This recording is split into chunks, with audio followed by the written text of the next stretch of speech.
የጥንዶቹን መስማማትና ሁለቱ በፍቅር ክንፍ ማለታቸውን ስታይ በቅናት የተንጨረጨረችው እዩ በጣም ተናደደች።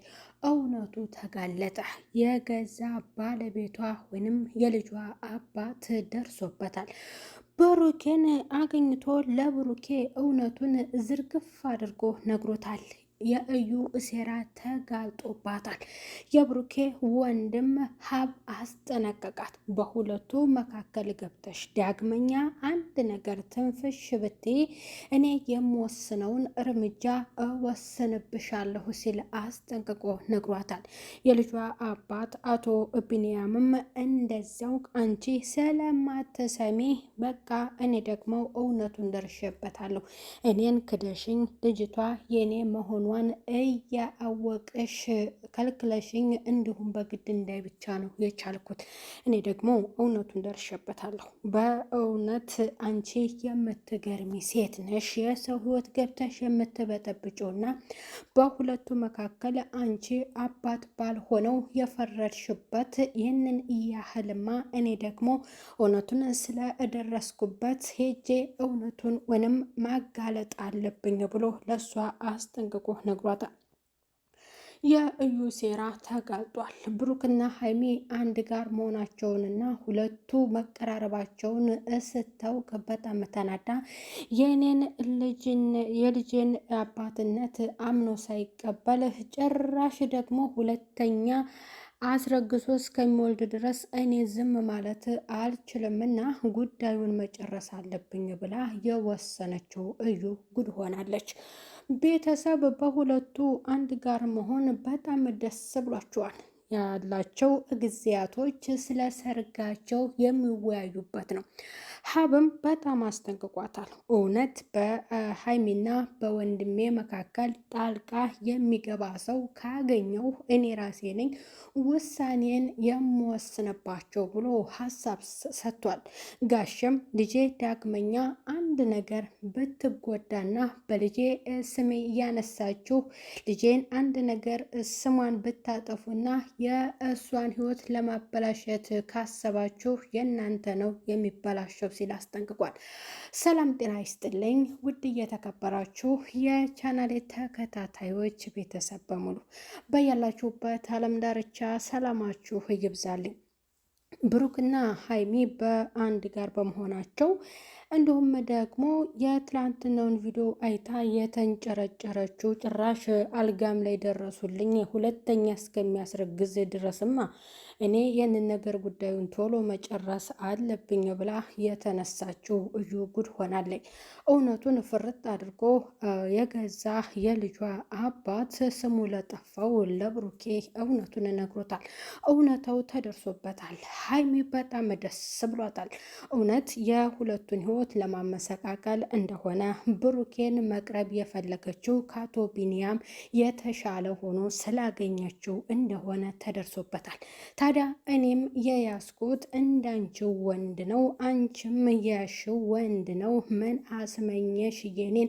አንቺ አርፈሽ ብትቀመጪ መልካም ነው ስትል ሀይሚዬ ቆራጧም ለዩ መልሳላታለች። እሷ ግን ተስፋ እንደማትቆርጥና እርምጃዋን እንደምትቀጥል ነበረ የሚታወቀው። ያ ግን ሊሆንላት አልቻለም። ከእንግዲህ በኋላ ምንም ነገር የምታመጪው ነገር የለም ሲሉ ምላሽ ሰጥተዋል።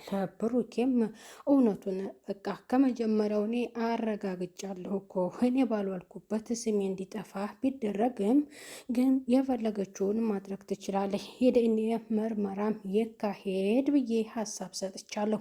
እሷ ግን አንተ መሰል ልጅ ነው የወለድኩትና አያስፈልግም ብላ ስላለችኝ ነው። ለብሩኬም ደግሞ በጣም የተበሳጩት ቤተሰቦችም ያንን ሀሳብ እንዲሰሙ አልተፈቀደም ነበር።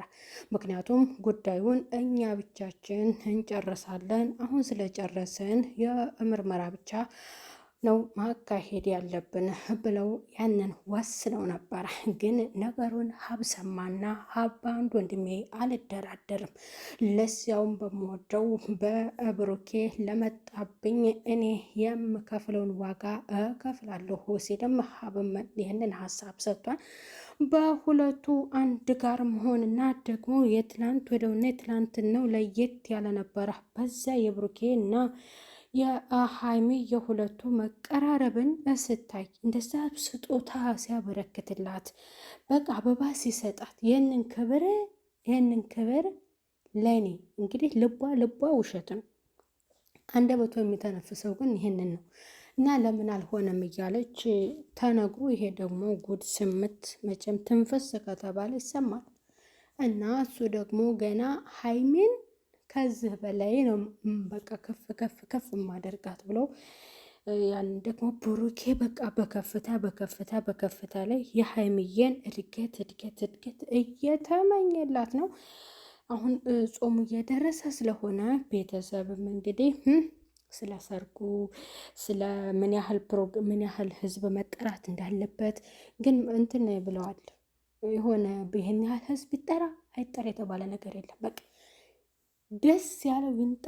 በቃ ግን በቃ ሁሉም ሰው እንዲጠራ ነው የተፈለገው። በቃ የቡታጅራ ምናምን ሁሉም ነው የተባለው ማለት ነው። እና ተመልካቾች የሆናቸው ብሩክ ያው ለሰርጉ ያው እንደምትጠሩ ወይንም አውቃችሁ እንደምትሄዱ ነው።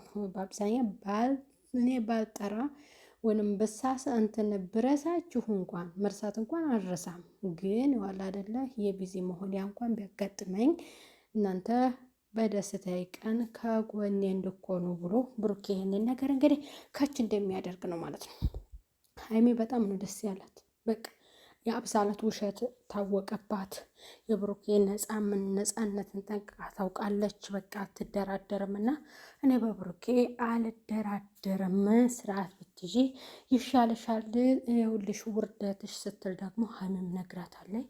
በቃ እውነቱ ውጥት ፍርጥ አለባት ማለት ነው። ሀይሚዬ እና ብሩኬ ሁለቱ በጣም ደስ ብሏቸዋን። እዩ ሚስኪን እንግዲህ ያው እንባዋን ጠረቅ እያስመሰለች ተቀጥላለች ማለት ነው። ቤተሰብ ቀጥ ብለን ላፍቶ እስከምንገናኝ በያላችሁበት ሰላም ሁኑልኝ። ባይ ባይ።